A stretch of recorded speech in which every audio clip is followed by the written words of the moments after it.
వి gold trusted gold buyers తాకట్టులో ఉన్న బంగారాన్ని విడిపించి ఈ రోజు ఉన్న మార్కెట్ ధరకే కొనబడును. మరిన్ని వివరాలకు సంప్రదించండి 77107720. రాయవరం బాణసంచ పేలుడు ఘటనలో మన ప్రధానంగా తెలిసిందే. అలాగే ఇద్దరు కూడా అందులో ఒకరు ఎవరైతే కురుపూడి జ్యోతి ఉన్నారో, తర్వాత పెంకే శేషరత్నం, అందులో మనం చూస్తున్న ఫోటో, ఈ సెకండ్ ఫోటో ఎవరైతే ఉన్నారో పెంకే శేషరత్నం, ఈ యొక్క బాణసంచ పేలుడు ఘటనలో కూడా తాను కూడా పరిస్థితి ఉంది. అలాగే మనం చూడొచ్చు కుటుంబ సభ్యులు కూడా కన్నీరు మున్నీరుగా వెలిపిస్తున్నారు. ఆ రోజు ఆ పనికి వెళ్తానని చెప్పి తిరిగి రాకపోవడంతో ఈ విధంగా భర్త ఎవరైతే ఉన్నారో సూరిబాబు కూడా కన్నీరు మున్నీరుగా వెలిపిస్తున్నారు. చెప్పండి, ఆ రోజు ఎన్ని గంటలకు వెళ్ళారు పనిలోకి? ఎన్నాళ్ళ నుంచి పనిలోకి వెళ్తున్నారండి? 3 నెలల నుంచి వెళ్తున్నారండి. 5 నెలలు వెళ్తున్నాండి బాబు. 3 నెలలు బట్టి వెళ్తున్నాండి. 7:30 కల్లా వెళ్ళిపోరండి. తద్దిరే పనగా పనికి వచ్చేస్తాను, 5 వచ్చేస్తాను చెప్పేసి వెళ్ళిపోయిందండి. నా కొడుకు అయితే లెగలేదండి బాబు. నేను అన్నానండి, నాకు చెప్పేసండి వెళ్ళిపోయిందండి. వెళ్ళిపోతే సరేలే అమ్మ అన్నానండి. 7:30కి వెళ్ళిపోయారండి. 5 వచ్చేస్తామన్నారు. ఇక్కడ పంతం చేస్తుండే ఆ మానేమని అంటే మానలేని కొంతమంది మానేశారండి. ఒక 6 వెళ్ళిపోయారండి బాబు. ఇక్కడ పక్క పంచం ఏదో అయ్యిందండి. ఆ పంచంకి వీళ్ళందరూ ఆగిపోయారండి. వీళ్ళు 6 వెళ్ళిపోయారండి. 7 గంటలకి 7:30 కల్లా వెళ్ళిపోయారండి. 5 పంపించేస్తారో వేగ వచ్చేస్తాం పాప అని చెప్పేసి వెళ్ళిపోయిందండి. ఆ మేనగోళ్ళండి ఆ పట్టుకుడి కోసమండి వెళ్ళింది. పండుగ రూపు అనగానే అలా మరణం అయిపోయిందండి. అవ్వండి 2 కొడుకులు మొగుడునండి. నేను మేనత్తనండి. అవ్వండి మా ఆయన అండి మేనత్త మేనమామనండి. కోడలు చేసేస్తున్నాను కండి. అంతే మళ్ళీ తిరిగి ముఖం చూడలేదండి. 1 గంటకి అలా మేము భోజనానికి వెళ్దామని పిల్లలు తయారవుతుంటే అండి సరే ఇలాగ జరిగిందని అన్నారండి బాబు. అంతేండి, ఆ మాట తెలుసండి. అంటే ఇదేసారి మొదటిసారిగా పనిలోకి వెళ్ళడం, అంతకుముందు వెళ్ళిన అనుభవం ఉంది? మొదటిసారి లేదండి. ఇప్పుడే 3 నెలలు మట్టిచ్చి వెళ్తున్నారండి. ఆ పాప అయితే 2 నెలలు మట్టిచ్చి వెళ్తున్నాడు. మా కోళ్ళ అయితే 3 నెలలు అండి. ఇప్పుడు 3 నెలల మట్టిచ్చి వెళ్తుందండి. 3 నెలలు మట్టిచ్చి వెళ్తుందండి. అలా చేసుకుని వస్తుందండి. అది నేను మరి ఏం జరిగిందని అలా అయిపోయారు అనమాట అండి. అంటే అప్పుడు ఊళ్ళో వాళ్ళు ఇంకా కొంతమంది మానేశారు అంటారు. 15 మంది ఎంతమంది వరకు మానేశారండి. ఎంతవరకు మరి వెళ్తున్నారో నాకు తెలియదు కానండి. నాకు వీళ్ళు అయితే 6 అయితే వెళ్ళిపోయారండి. తద్ది కదా తద్ది చేసుకుంటాం బేగ వచ్చేస్తాం అనేసి అండి వెళ్ళిపోయారండి.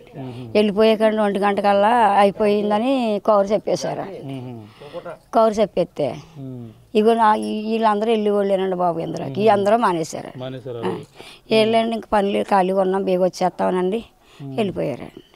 వెళ్ళిపోయి గుమ్మ మొక్కం చూడలేదండి బాబు. గుమ్మ మొక్కం చూడలేదు. ఇంకో 2 కొడుకులు, నా కొడుకునండి. ఏం చేస్తుంటారు? మీ అబ్బాయి ఏం చేస్తుంటారు? కూలి పని అండి బాబు. కూలి పని అండి. అందరం కూలి పనికండి బాబు. మేము ఏం పనులు చేయాలి గట్రా ఏం చేయమండి. కూలి పని అండి. ఏ పని ఉంటే పనికి వెళ్తామండి, చేసుకోవటము వస్తాం అంతే అండి. వెనక ముందు ఇంకేమీ లేదండి. మనుషులమే మిగిలామండి. అంటే బాడీ గుర్తుపట్టే విధంగా కనిపించింది. అక్కడికి వెళ్ళి చూసారా? ఐడెంటిఫై చేశారు బాబు. చూసామండి. చూసి వచ్చామండి. మాకు తెలిసిందండి పాప అని. మా ఆడపడుచు అండి ఆవిడ ఈవిడ జత అండి. కలిసి వెళ్ళిపోయారండి. వెళ్ళిపోయినాడు చెయ్యేట్టుకు వెళ్ళిపోయారండి బాబు. చెయ్యేట్టుకుని వెళ్ళిపోయారు. ఎన్నాళ్ళ క్రితం తీసుకున్నారు? ఇద్దరు కలిసి ఉన్న ఫోటో ఉంది కదా, ఈ ఫోటో చాలా అవుతుందండి తీసుకుని. ఇద్దరు కలిపి ఇద్దరు స్నేహితులుగా ఉంటారా మామూలుగా దగ్గర బంధువులు? మా ఆడపడుచు అండి. మా పిల్ల ఈవిడేమో ఆడపడుచండి, నా మేనగోళ్ళనండి. కోళ్ళం ఇద్దరు జతని ఎదురుగుమ్మాలి కదండి. వీళ్ళిద్దరు కలిసి వెళ్ళిపోయారండి. వెళ్ళిపోయినప్పుడు ఇద్దరు కలిసి వెళ్ళిపోయారండి. కంగారుగా చేసేసుకుని తద్దికి మేము గొప్పగా వచ్చేస్తామని చెప్పేసి వెళ్ళిపోయారు అనమాట అండి. వెళ్ళిపోయారండి ఇద్దరు. అమ్మ ఇంటికి వెళ్ళేటప్పుడు ఉన్నావా? స్కూల్కి వెళ్ళిపోయా? నేను అమ్మమ్మ ఇంటికి నేను కాలేజ్ అయిపోయిందండి. ఖాళీ అండి. ఇప్పుడు కూలి పనికి వెళ్తాను మామూలుగా. నేనైతే లేని అమ్మమ్మ ఇంటికి ఉంటాను డైలీ. మొన్న తమ్ముడు ఫోన్ చేయడు. 2 అడిగి ఫోన్ చేస్తే రాయవని ఇలాగ అమ్మ ఉండిపోతుందంటే అప్పుడు వెళ్ళాను అంతే. ఏం జరిగిందని తెలిసింది? ఇదే ఇలా కాలిపోయింది, అమ్మ లోన్ ఉండిపోయిందని చెప్పాడండి. సరైన వస్తానండి అమ్మమ్మ ఇంటికి వెళ్ళానండి. ఆ రోజు అంతే. వచ్చినప్పుడు ఇలా జరిగిందని చెప్పారండి అమ్మ. ఎన్నాళ్ళ నుంచి అమ్మ వెళ్తుంది పరిస్థితి అందులో కానీ తెలుసు? తెలియదండి. నేను ఇక్కడ ఉన్నాను, అమ్మమ్మ ఇంటికి ఉంటాను. తమ్ముడు నాన్న అమ్మ ముగ్గురు ఉంటారండి ఇక్కడ. నేను వెళ్ళేటప్పుడు నీతో చెప్పిందమ్మా 8 గంటలకు? ఇంకా లేగలేదండి. అప్పుడు ఏం తెలిసింది నీకు? మాకు మా ఊరు చెప్పాడండి అక్కడికి వెళ్దామని. అంతే, నాకు తెలియదండి అక్కడికి వెళ్ళే వరకు కూడా. అక్కడికి వెళ్ళిన తర్వాత తెలిసింది కదా. గుర్తుపట్టిన విధంగా ఉంది అక్కడ? గుర్తుపెట్టినట్టు ఉంది.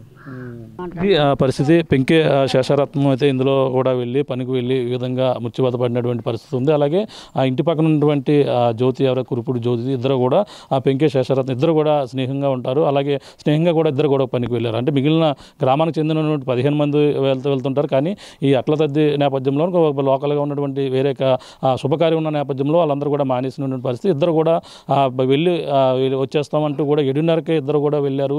కానీ తిరిగి రాకపోవడంతో మొత్తం కుటుంబ సభ్యులు కన్నీరు మున్నీరుగా విలిపిస్తున్నటువంటి పరిస్థితి ప్రధానంగా ఉందని చెప్పాలి. ఏదేమైనా ఈ ఘటనలో అనపర్తికి సంబంధించిన వాళ్ళే ఎక్కువగా ఈ ఘటనలో ఉన్నారు. నలుగురు అందరూ కూడా మహిళలు, అందరూ కూడా చిన్న ఈ యొక్క పనిని చేస్తున్న వారు మహిళలు ఎక్కువగా ఉండడం. ఈ ఘటనలో ఆ సంఘటన జరంలో 9 మహిళలు ఉన్నారు. మిగిలిన వారు కూడా ప్రస్తుతం అక్కడ అయితే చికిత్స అందిస్తున్నటువంటి పరిస్థితి. మొత్తం మీద అయితే 89కి అయితే మృత్యుల సంఖ్య అయితే చేరినటువంటి పరిస్థితి. ఏదేమైనా కుటుంబ సభ్యులను అన్ని విధాలు కూడా ఆదుకోవాలంటూ కూడా కుటుంబ సభ్యులు అయితే కన్నీరు మున్నీరుగా విలిపిస్తున్నటువంటి పరిస్థితి ప్రధానంగా ఉందని చెప్పాలి. ఇది కూడా తాజా పరిస్థితి. కెమెరానిల్తో ప్రకాష్, RTV, అనపర్తి నుంచి. తెలుగులో న్యూస్ కి ఫాస్టెస్ట్ యాప్ ఇప్పుడు టోటల్లీ న్యూ అవతార్లో జస్ట్ 5 సెకండ్స్ లో కంప్లీట్ న్యూస్. సోషల్ మీడియాలో ట్రెండ్స్ కి one stop solution. Live TV app voice search option తో ఇప్పుడే డౌన్లోడ్ చేయండి లేదా అప్డేట్ అయిపోండి. యాప్ లింక్ డిస్క్రిప్షన్ లో ఉంది.